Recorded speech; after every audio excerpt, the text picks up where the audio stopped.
Nesta manhã eu gostaria de falar sobre misericórdia. Amém? Normalmente nós usamos muito a palavra misericórdia quando já estamos nos limites. Misericórdia. Mas misericórdia, meus irmãos, é o coração do reino de Deus. Amém? É o coração de Deus. Quando nós oramos, venha ao teu reino, seja feita a tua vontade, nós estamos a falar precisamente que o seu coração se instale, que nós entendamos o que é o coração do reino de Deus, que é o coração do rei desse reino. E o coração do reino de Deus, ou até poderíamos dizer o governo de Deus, é um governo de misericórdia. Hebreus fala lá que se não fossem as misericórdias do Senhor, nós seríamos consumidos. E quando se diz consumidos, nós estamos aqui a falar, vem um fogo do céu e nos queima ali estorricadinhos. Estamos a falar do facto de que as consumições da vida estão-me a consumir com este problema, com esta situação. Então, tudo aquilo que nos está ou vem à nossa vida para nos consumir é a misericórdia de Deus que nos sustenta. Na verdade, a Bíblia não diz que a palavra do Senhor é nova em cada manhã, diz que as misericórdias do Senhor são novas em cada manhã. Porque significa que aquilo que é a essência do reino e do coração de Deus é que a sua misericórdia continua a fluir em direção à nossa vida e da nossa vida para o nosso redor e à nossa volta. Os irmãos concordam comigo? Não concordam comigo? Pronto? Ok. Mateus capítulo 9, versículo 12, diz assim, vamos ler algumas passagens, como eu agora ando com muita vontade de ler passagens, não de comboios, mas comboios, mas passagens da Bíblia. Então Mateus capítulo 9, versículo 12 diz assim, ouvindo isso, Jesus disse, não são os que têm saúde que precisam de médico, mas sim os doentes. Vão aprender o que significa isto. Desejo misericórdia e não sacrifícios. Pois eu não vim chamar justos, mas vim chamar pecadores, para que por sua vez se tornem justos. Amém? Foi isso que Deus fez connosco. Ou não? Deus chamou-nos a nós, para que nós, pecadores, para que nós nos tornássemos justos. E enquanto justos, permanecermos nessa dimensão da misericórdia de Deus. Esta frase que Jesus utiliza aqui vem no livro de Oséias, no capítulo 6, versículo 6, porque é sempre interessante, Jesus quando falava, ele ia recorrer à sua própria palavra, à palavra do Pai, à palavra de Deus, então ele usava, e Oséias fala-nos acerca do amor e da misericórdia de Deus, através, por exemplo, de um acto tão simples. Oséias, ele casa com a sua mulher adúltera, ou seja, ele volta a casar segunda vez com ela, e para mostrar o quê? Para mostrar o amor de Deus e a misericórdia de Deus para com Israel. Ou seja, num tempo do Velho Testamento, Deus tem mensagens, tem canais, ou seja, a esposa de Oséias traiu-o, e houve uma separação, e diz que Oséias voltou a casar com a sua mulher por instrução de Deus, para que através deste acto profético, a nação de Israel visse que Deus era um Deus de misericórdia. Porque muitas vezes parece que nós a única coisa que vemos no Velho Testamento é faca e alguidar. É julgamento, condenação. Mas a misericórdia de Deus, o coração de Deus sempre esteve lá durante todo esse tempo. Então, quando nós temos revelação da sua misericórdia e favor, nós vemos-nos de forma diferente, nós vemos Deus de forma diferente, nós vemos o reino de Deus de forma diferente e nós vamos ver também o mundo de forma diferente. E por isso é importante perceber que se Deus é o Deus da misericórdia e misericórdia é o coração do seu reino, nós precisamos de adquirir uma mentalidade de misericórdia. E cultivarmos esta mentalidade e cultura é crucial para o nosso crescimento espiritual e absolutamente necessário para aquilo que Deus nos mandou fazer, que foi transformarmos a sociedade através da misericórdia. Então, vamos a Romanos capítulo 12, versículo 1, e vamos ver o seguinte. Vamos ver que a misericórdia de Deus muda a nossa vida. Diga comigo, a misericórdia de Deus muda a minha vida. Vai lá, gente, quero aqui resposta. Vai lá, está bem? Eu não trouxe a caixa de chupas-chupas, senão eu dava a cada irmão que dissesse alguma coisa. Não. Romanos capítulo 12, versículo 1 diz, portanto, meus irmãos, por causa da grande misericórdia divina. Esta é uma outra tradução mais não é expansiva, mais alargada, pronto. Portanto, meus irmãos, por causa da grande misericórdia divina, nas nossas versões tradicionais diz: eu rogo-vos pela misericórdia de Deus. E parece que Paulo está aqui a dizer: eu oro aos santinhos todos para que vocês, aquela expressão que às vezes a gente tem. Não, ele está a dizer que é pelo poder da misericórdia. Ele diz: por causa da grande misericórdia divina, peço que se ofereçam completamente a Deus como um sacrifício vivo, dedicado ao seu serviço e agradável a Ele. Esta é a verdadeira adoração que devem oferecer a Deus. Por isso, não vivam conformados como vivem as pessoas deste mundo, mas deixem que Deus vos transforme por meio de uma completa mudança da vossa mente. E assim conhecerão a vontade de Deus, isto é, aquilo que é bom, perfeito e agradável a Ele. Paulo encoraja-nos aqui a nós olharmos para a vida de uma forma diferente, com uma expressão diferente. Na verdade, ele sugere que a melhor maneira de nós olharmos para a nossa vida e para a vida em geral é adquirirmos uma mentalidade de misericórdia. Portanto, ele pede-nos que nós peguemos em alguma coisa que Deus nos dá. Diz que a transformação da nossa vida não é apenas fruto do nosso esforço. Eu, a partir de hoje, vou ser melhor. Eu, a partir de hoje, vou fazer isto. Quantas vezes nós já dissemos isto em tantas áreas da nossa vida e o que é que aconteceu? Continuamos a não fazer. Porque não é pela força do nosso querer, da nossa vontade. É pela força da sua vontade. E qual foi a sua vontade? Libertar a sua misericórdia. E diz que é pela revelação, pela compreensão e pelo tomarmos pela fé toda a misericórdia divina que diz que a de cada manhã se renova, que nós temos a capacidade de ver transformação na nossa vida em qualquer área que seja necessário. Paulo está a dizer isto por causa da misericórdia divina em vós, por causa não só do favor que Deus vos deu, mas na realidade por causa dessa misericórdia que na vossa vida é poder meu para a transformação da vossa vida. Para energizar a vossa vontade, para vos libertar, para vos ajudar a mudar o vosso entendimento. E por causa dessa mentalidade divina, vocês entreguem-se pelo poder dessa misericórdia. Paulo, ele compreende que aquilo que nos cerca muitas vezes tenta determinar a forma como vivemos, mas Paulo está a dizer: não deixem que aquilo que é de fora determine a vossa maneira de viver, permitam que a minha misericórdia, ou a misericórdia de Deus, como é que ele expressa, a grande misericórdia divina, influencie a vossa maneira e vos transforme. A maneira como nós pensamos, as coisas que nós fazemos, o que valorizamos e honramos, vem da forma como entendemos e conhecemos Deus. Então Paulo pede-nos para nós considerarmos em ver o mundo pela misericórdia de Deus. E esse mundo começa por nós olharmos para nós mesmos pela misericórdia de Deus. Todos os dias nós precisamos de ver isso. Todos os dias nós precisamos de apreender isso. Mudar as lentes dos nossos óculos. E corrigirmos a forma como nós vemos o mundo ao nosso redor, as pessoas ao nosso redor, porque parte a partir do momento em que nós passamos a olhar para nós também segundo a misericórdia de Deus. Então esta é a mentalidade de Deus, este é o coração de Deus, um coração de misericórdia. E ver-nos como Deus nos vê e os outros de forma como Deus vê, vai fazer toda a diferença da nossa vida. E vai operar mudança em nós.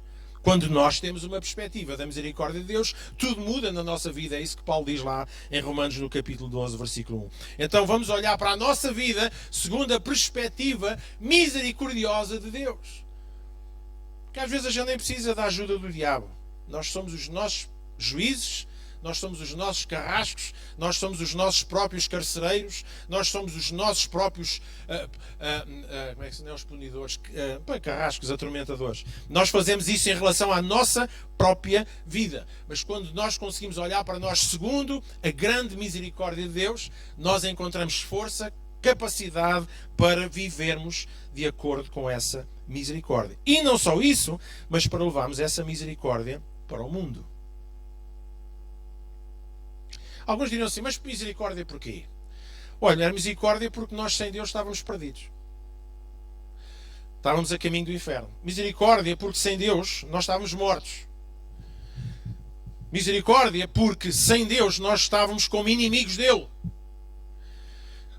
Misericórdia, porque sem Ele nada somos. Já foi falado hoje aqui de manhã.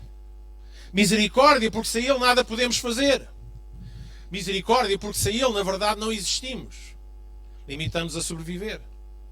Mas com a misericórdia que Deus libertou sobre a nossa vida, enviando o seu Filho Jesus e deu-nos a oportunidade de conhecer o Evangelho e de o recebermos no nosso coração, então misericórdia veio à nossa vida e nós fizemos o quê?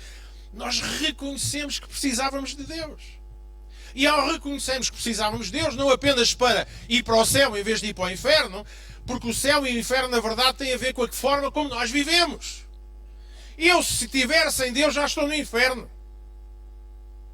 E se eu tiver Deus, eu já estou no céu. Porque o paraíso não é um lugar, é uma habitação. Em Deus, nele. Então, meus irmãos, nós precisamos dessa misericórdia. E nós precisamos na mesma dessa misericórdia. Misericórdia não é ter pena. Misericórdia, meus irmãos, não é ter pena. Às vezes misericórdia até é com vontade de partir a cabeça ao outro. E ainda assim agimos de forma misericordiosa. Deus é Deus de justiça, é Deus de ira, é Deus de tudo aquilo que tu encontras em ti em forma de emoções, sentimentos, és um reflexo daquilo que é o caráter de Deus. Só que Ele não é pelo pecado, Ele é pela sua santidade, pela sua justiça. Deus odeia o pecado, sem dúvida, mas como é que Ele resolveu essa situação? Ele concentrou todo o castigo, toda a punição desse pecado na pessoa do seu próprio Filho. Maior acto de misericórdia. Maior acto de misericórdia. Então, misericórdia de Deus começa ali e vem até à nossa vida. João capítulo 8, vamos ler aqui no versículo 1. Os irmãos hoje estão tão calados. Pois estão. Ok. João capítulo 8, versículo 1. Diz assim: Depois todos foram para casa, mas Jesus foi para o Monte das Oliveiras. De madrugada ele voltou ao pátio do templo e o povo se reuniu em volta dele.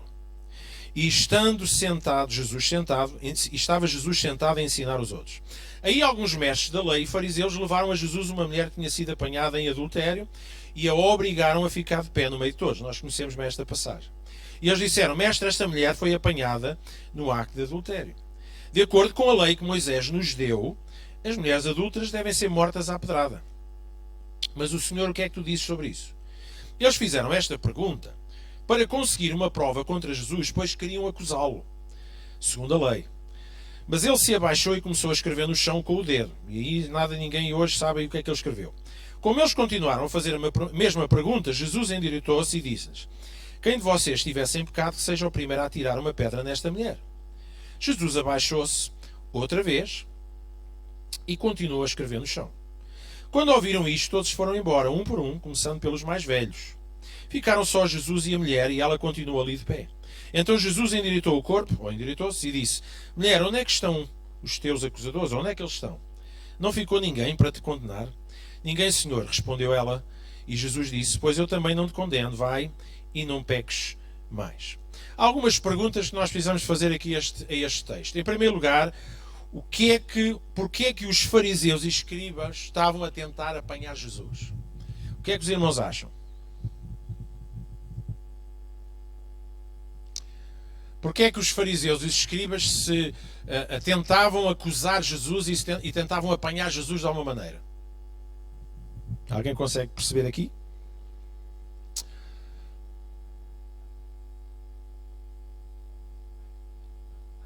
Para mostrar que ele era uma farsa.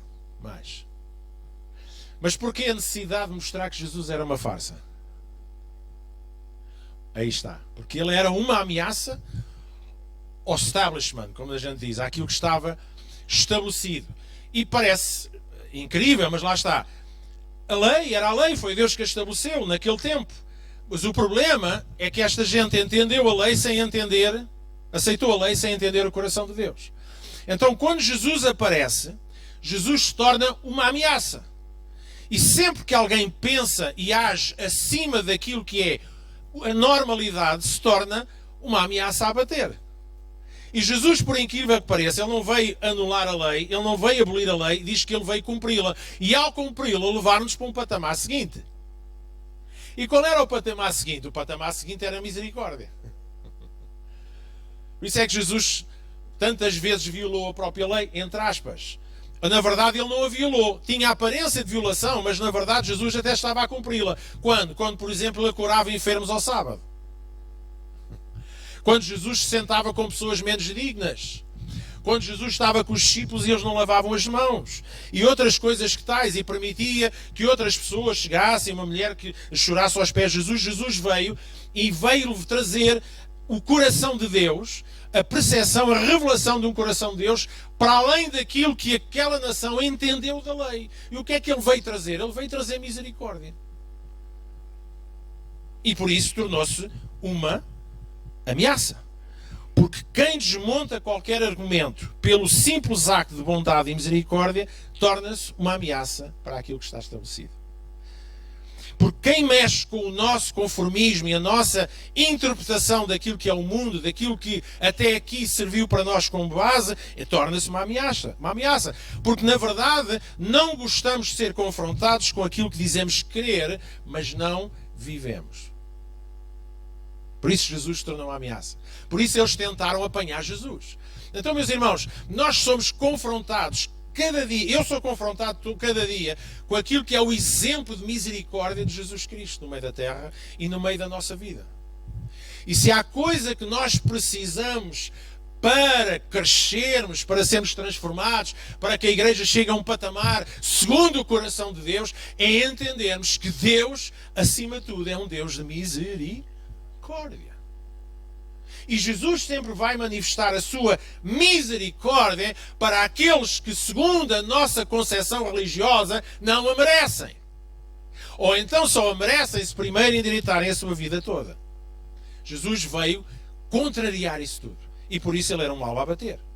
O pecado desta família, ou desta mulher, iria sem dúvida também afetar a sua família, a sua comunidade e e até a sua cidade. E eu vou só ler o que eu tenho aqui. Em primeiro lugar, porque aqui o pecado desta mulher iria afetar tudo isto? Porque iria criar uma história de vergonha e estigma sobre ela própria, certo? E então, Deus, ao manifestar a sua misericórdia para com ela, há esta passagem que diz que o amor cobre uma multidão de pecados.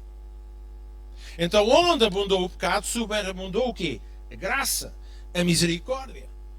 Meus irmãos, onde há erro, onde há falha, e toda a gente tem erros e falhas, e quando vamos lá para fora, para o mundo, aquilo que as pessoas precisam de ter no nosso coração e de ver em nós é misericórdia, é graça, é amor. E quando eles perceberem a misericórdia de Deus, também eles vão perceber que pela grande e maravilhosa graça que lhes tem sido dada, eles poderão encontrar força para mudar as suas vidas.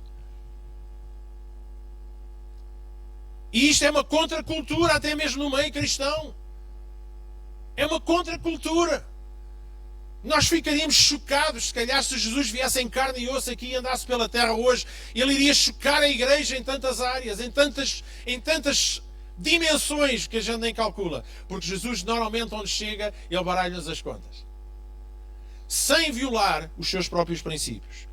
Então, esta mulher, esta questão da mulher, e por isso Jesus se manifestou em relação a ela, se Jesus tivesse permitido esta situação com a mulher, ele iria alimentar uma cultura de fanatismo e sem misericórdia. Iria trazer uma cultura de medo para quem falhava. Iria criar uma cultura de hipocrisia.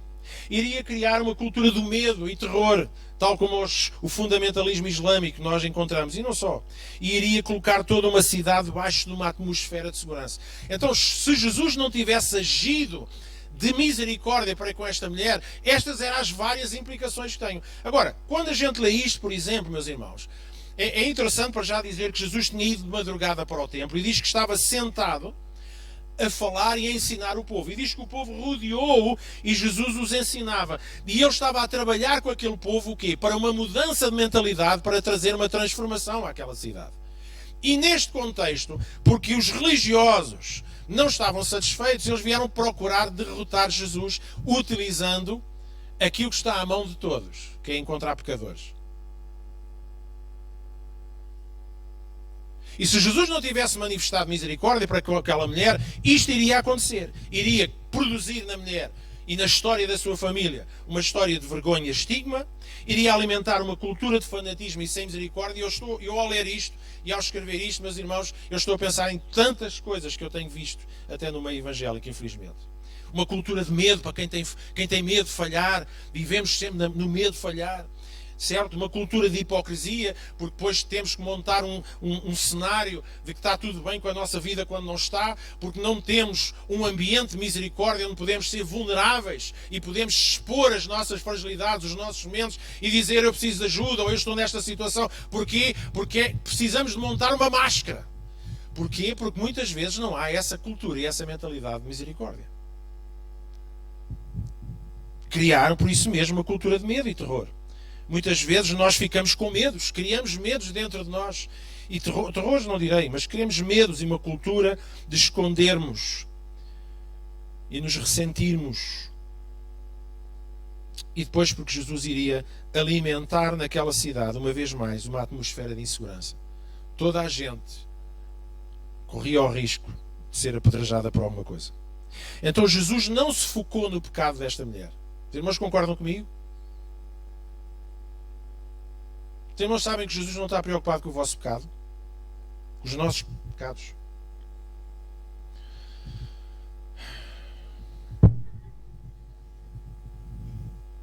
Eu vou tirar aqui uma cestinha, está bem? Ok? Deixem-me fazer uma pergunta. Não é uma pergunta, é uma afirmação. E pergunta. Vocês sabem que Jesus não está preocupado com os nossos pecados?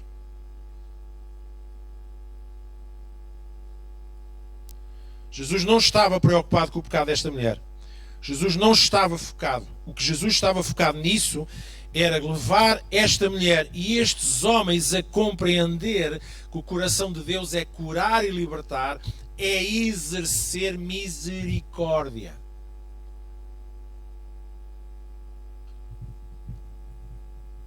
Aliás, deixe-me dizer, sempre que nós encontramos um problema, nós somos chamados a ser solucionadores.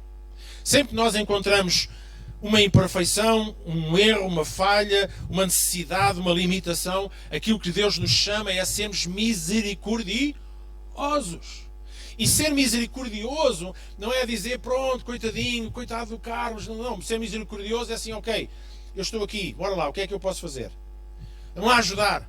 Vamos trazer, vamos orar, vamos encorajar, vamos estar ao lado, vamos suportar, vamos edificar, vamos levantar. É isso que a palavra de Deus nos chama a fazermos uns com os outros. Porquê? Porque o coração de Deus é um coração de misericórdia. Uma igreja que não conhece misericórdia, meus irmãos, falhou ao lado, passou ao lado do Evangelho. Misericórdia é aquilo que Deus quer na nossa vida. Deus não se foca no nosso pecado, mas Ele foca-se em nos levar a compreender a sua misericórdia, porque o seu coração é misericórdia. Quem não conhece um coração de misericórdia de Jesus, não conhece Jesus. E a misericórdia de Jesus fechou a porta do passado e abriu a porta do futuro para aquela mulher. Aquela mulher nunca mais se esqueceu daquele momento, por causa da misericórdia de Deus. Vamos a outra passagem, Lucas capítulo 7, versículo 47. Ok, temos tempo, eu não sei que horas são. 11h32. Hoje ainda tenho mais meia hora, pelo menos. É que eu já estou a ver que os irmãos aqui um bocado caem para o lado. Lucas 7, 47.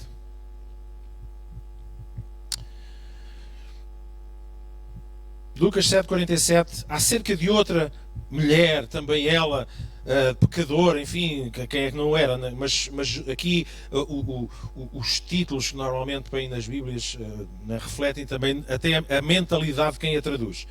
Lucas 7,47 diz, Jesus está a falar com outra mulher, noutro contexto, diz, por isso te digo, perdoados são os teus pecados, que são muitos. Porque ela muito...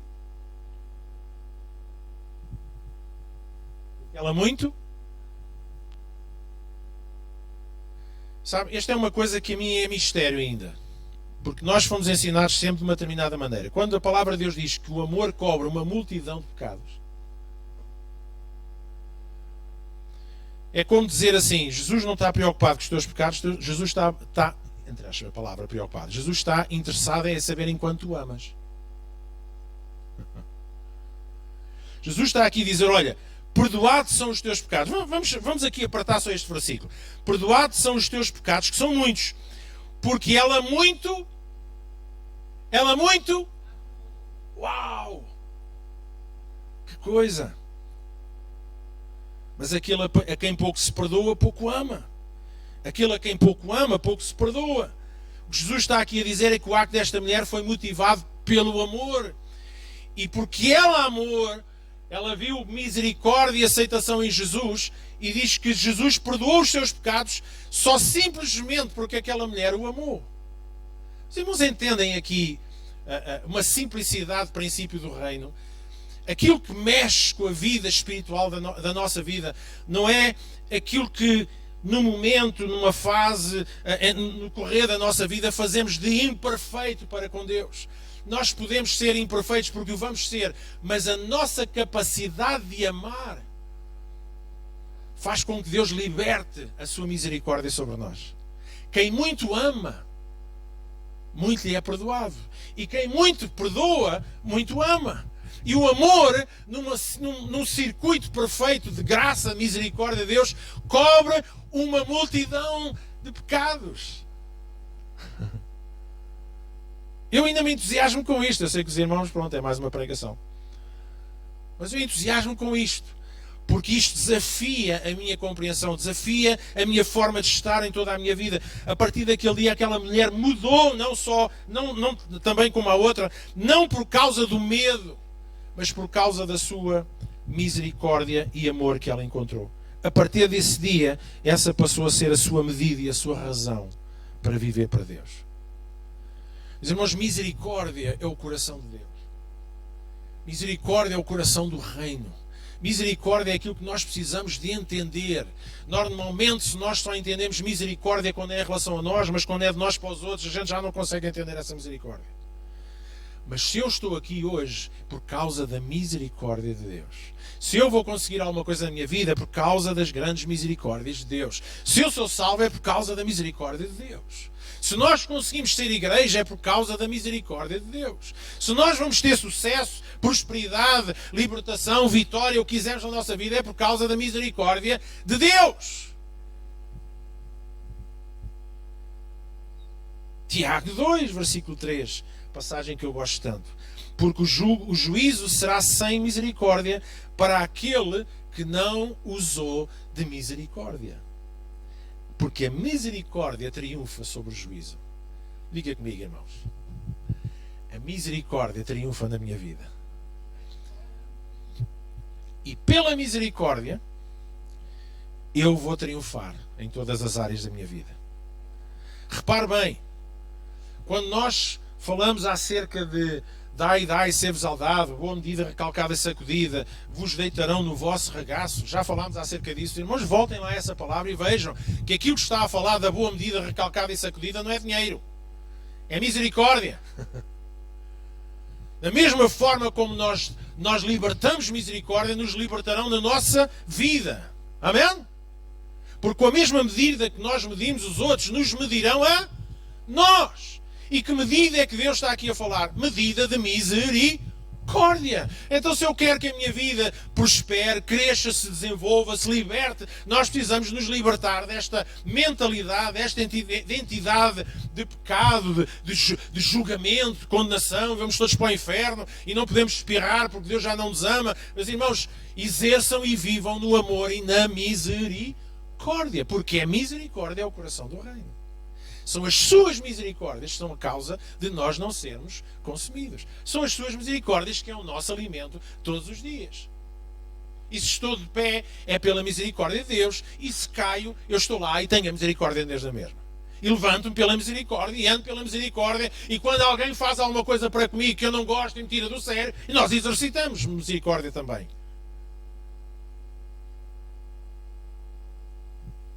Porque esse é o coração de Deus. No mínimo, estamos a dar a medida que Deus nos deu a nós primeiramente.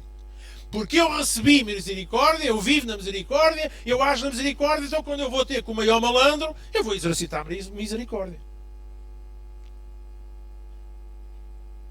E é por essa misericórdia que nós vamos perdoar os nossos inimigos. Nós vamos amar os nossos inimigos. Nós vamos orar pelos nossos inimigos.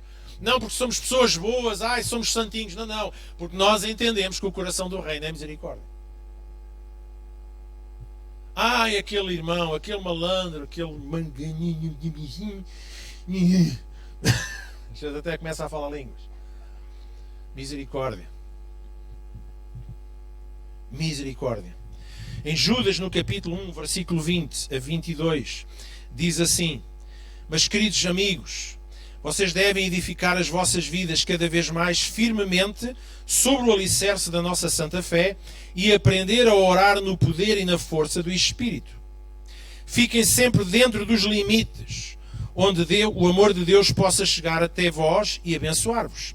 Esperem pacientemente pela vida eterna que o nosso Senhor Jesus vos dará na sua misericórdia. E nesta tradução diz assim: procurem ajudar aqueles que contendam, ou que lutem, ou que vos afrontem convosco. Tenham misericórdia até daqueles que duvidam.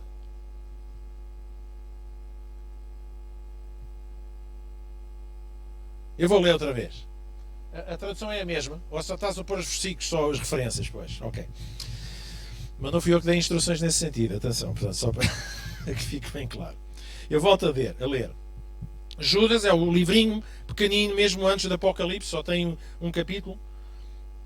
Diz assim: meus queridos amigos ou irmãos, vocês devem edificar as vossas vidas como? Cada vez mais, de forma firme, sob o alicerce da vossa fé.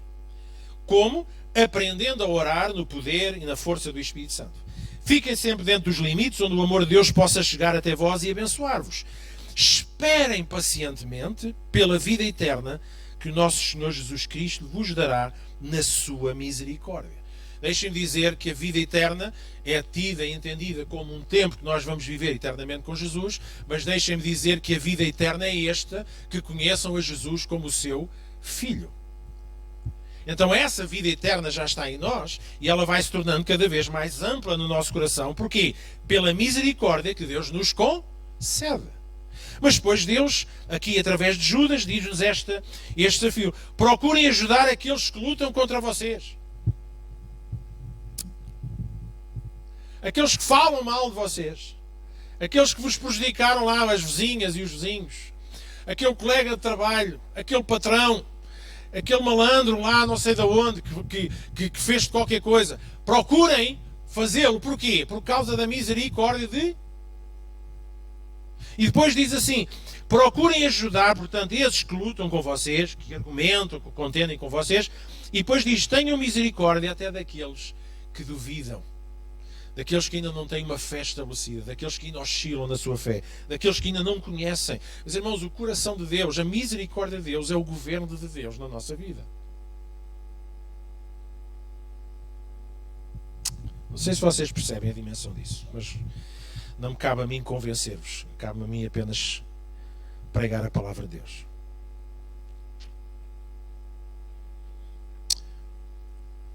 E termino lendo Jó capítulo 22, versículo 21.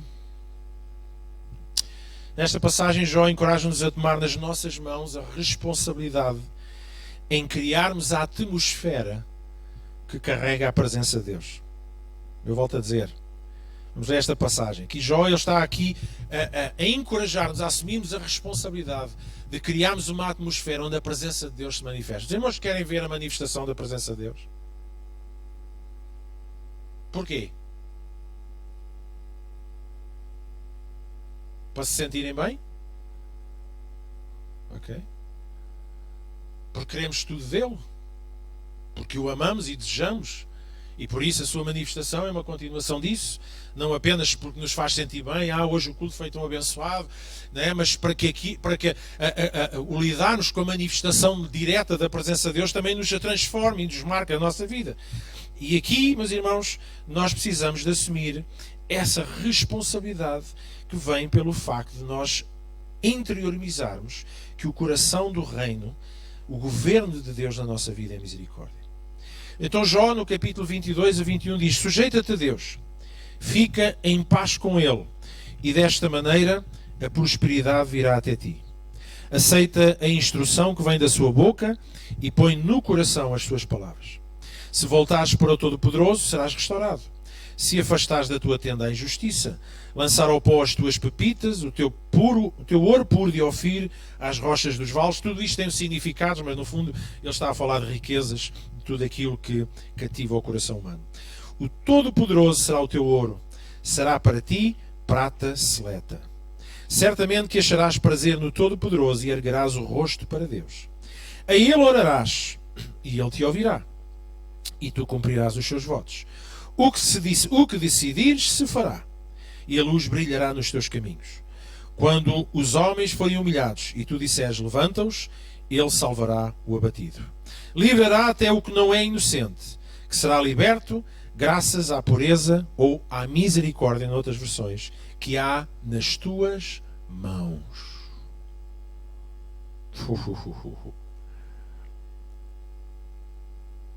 A Ele orarás e Ele te ouvirá. Os irmãos querem ser ouvidos? Queremos ser ouvidos? Queremos. E tu cumprirás os seus votos. O que se decidires, o que determinares na tua vida, se fará, e a luz brilhará nos teus caminhos. E quando os homens ao teu redor forem humilhados, tu estarás lá para dizer a eles, levanta-te.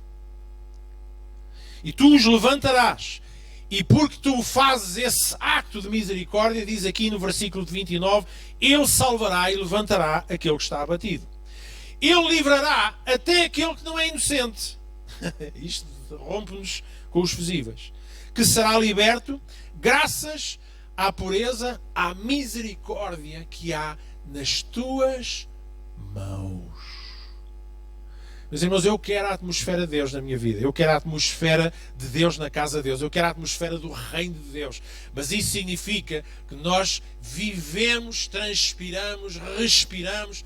Aliás, deixe-me dizer que a causa de alegria e de energia na nossa vida é acordarmos de manhã e o primeiro pensamento que eu tenho é assim, ainda eu não tinha acordado, já as misericórdias estão fresquinhas aqui à porta.